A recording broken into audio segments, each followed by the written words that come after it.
Szervusztok, kedves barátaim! Ritkán van az embernek alkalma arra, hogy megvizsgáljon egyszerre két hasonlónak tűnő kerékpárt. Most megpróbálnám ezt az alkalmat megragadni.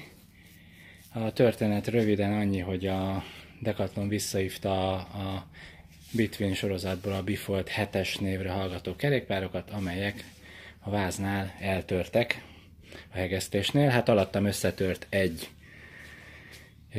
és hát bordarepedésekkel, egyéb dolgokkal ugyan megúsztam, de azt a kerékpárt azonnal kicserélték, és akkor vásároltam meg az enyémet, és vettem egy ugyanolyan biciklit, mert hiányzott, és most pedig visszahívta a gyár az összeset, úgyhogy a bicikli helyett, amit vettem, használtam, visszaadták a pénzt, és sikerült vásárolni még egy Between Tilt 500-ast. Most ez a két bicikli egyébként tök ugyanaz, csak az egyikhez már hozzányúltam, a másik gyári állapotban van.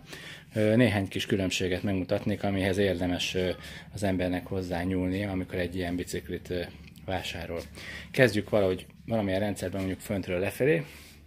Ugye ezeken a bicikliken eredetileg egy majdnem 70 centi széles kormány van, ami ugye a vonaton nem fér el. Nem tudsz bemenni vele az ajtón, mert a vonat ajtaja nagyon szűk, illetve hogyha ebből szeretnél levágni, akkor a kanyar miatt nem tudsz belőle kivágni, mert nem tudod ugye a fékeket beljebb tolni, mert elkezd ugye görbülni, és a fékkar mindenfelé áll, csak éppen kézre nem. Úgyhogy erre az a megoldás, hogy az ember vásárol egy mountain bike kormányt, ugyanilyen vastagot, 30 centiset, bocsánat, ugyanilyen vastagot, és hát az egyenes, és azon lehet kijebb-bejebb tolni ugye a fékkarokat, hogy azok megmaradnak egyenesnek. Ugye a következő dolog, hogy ezeken a kerékpárokon féknek látszó tárgyakat adnak, amikor elhozzuk őket a boltból. Tehát ezek a fékek mindenre alkalmasak, például arra, hogy a rendőrnek megmutasd, hogy van két egymástól függetlenül nem működő féked, ahogy a Kressz írná, egy kicsit ferdítve, úgyhogy ezeket a fékeket az ember azonnal lecseréli. Hát én itt abban a szerencsés helyzetben voltam, hogy sikerült hozzájutnom egy 0 km-es, de használt Magura olajos felnifékhez. Ugye ez úgy néz ki, hogy itt van benne egy a fékkarban egy olajos henger, és alul pedig szintén a fék olajos elven működik. Tehát ennek az a szerencsés dolga van, hogy egy ujjal lehet satura fékezni. Egyébként a nagy hatalommal nagy felelősség is jár, hiszen nagyon hamar pofára lehet esni a biciklivel, hogyha az ember megfékezi. Úgyhogy ezt cseréltem le. Aztán ugye én azonnal eltüntetek minden feliratot a bicikliről, és majd lesz rá matricázás, abban a pillanatban, hogy Gergő barátom ráér. De még maradjunk a kormánynál, ugye ezen eredetileg egy ilyen eléggé gyöngécske kis kormánykesztyű van. Hát nem sokat ér, úgy is mondhatnám, hogy semmit. Az embernek a keze nagyon hamar elfárad rajta, úgyhogy ehelyett érdemes egy ergonomikus kormányt tenni, és némi kis szarvat, amely szarv arra jó, hogy az ember tudja a kezét rajta különböző módozatokba pihentetni, illetve ha megcsúszna az ember keze, akkor kesztyűbe, főleg télen, akkor nem tud oldalra lecsúszni, mert megakad a szarvacskában. Egyébként magát a közlekedést nem akadályozza, hiszen ebből a kormányból le van vágva nagyjából 10 centi, és így a 74 centi helyett ez a kormány 60 centi alá lemegy, és így már befér a vasúton, a vonat ajtón. Jó, tehát a Between feliratok lekerültek, majd kerül helyette egy másik. Ugye eredetileg a biciklin nincsen csomagtartó, lehet hozzá kapni gyári csomagtartót, röpke 8000 forintért, ezt az ember ráteszi. Van ennek egyébként hátránya, előnye. Az előnye az, hogy van csomagtartó, a hátránya, hogy egy kicsit nagyobb lesz a bicikli, viszont az összecsukkást nem akadályozza. Ugye én ezt a lámpát, ami semmire nem jó, mert a sárvédőm eleve kitakarja, én ezt azonnal leveszem, és helyette teszek ide a nyereg alá egy normális biciklilámpát, illetve hogyha van csomagtartó, akkor a csomagtartóra is tehetsz egy kis lámpát. Aztán ide hátra, mivel hogy nincs ott a lámpa, ide hátra elfér a lakat, ami Budapesten ugye kötelező dolog, innen nagyon könnyen kiemelhető, ez ugye egy ilyen összecsukható Trello lakat, ami egy 3-as fokozatú, tehát el lehet fűrészelni de nem fog neki állni a tolvaj, ha nem keres egy olyan biciklit, amelyiken nincsen ilyen lakat, hanem mondjuk valamilyen gerinclakat van, vagy valami lakatnak látszó tárgy. Mi van még? Ugye itt hátul is olajos fékek vannak. Logikus, hogy az ember készletbe veszi.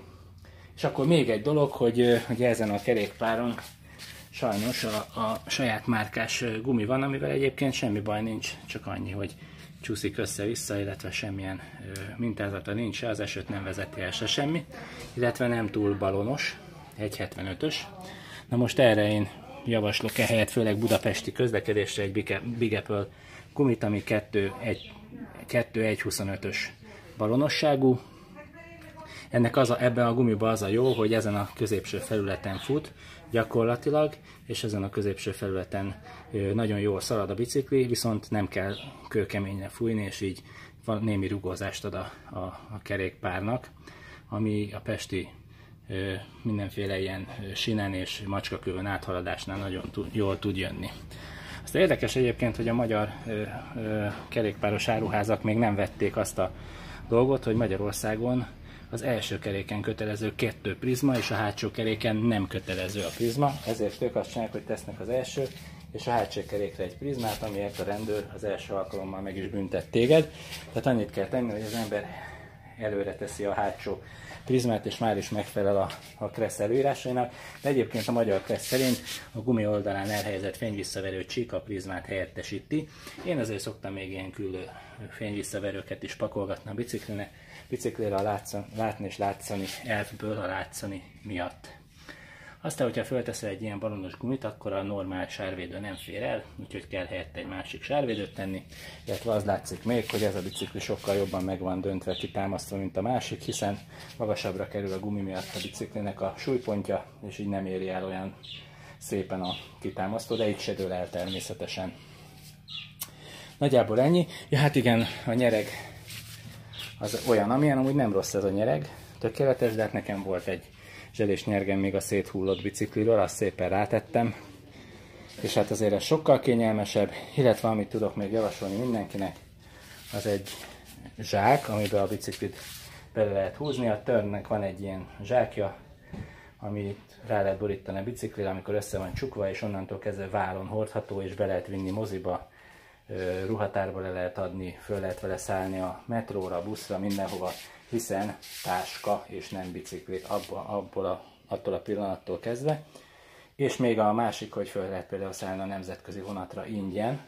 Tehát, hogyha mondjuk el akarsz menni Prágába egyet vonattal, akkor fizetnél egy szemmel jól látható összeget a kerékpár szállításáért, így viszont csomagként elviszed a biciklit, és Prágába leszállsz, kiveszed a zsákból, kinyitod, és spóroltál egy csomó pénzt. Nos, hát nagyjából talán ennyi, amit én így akartam mutatni. Tehát az eredeti bicikli versus a Sanci által megtuningolt bicikli. Hát itt van még egy-kettő ilyen érdekes bicikli, azokkal ne is foglalkozzatok. Azt majd a bringás, mutáns bringás találkozón meg lehet csodálni, majd augusztus elején. Úgyhogy gyertek el, mindenféle összecsukható biciklit én is fogok tudni mutatni, ilyet is, olyat is, amolyat is, úgyhogy érdemes. A levetett alkatrészek meg gyűlnek szépen.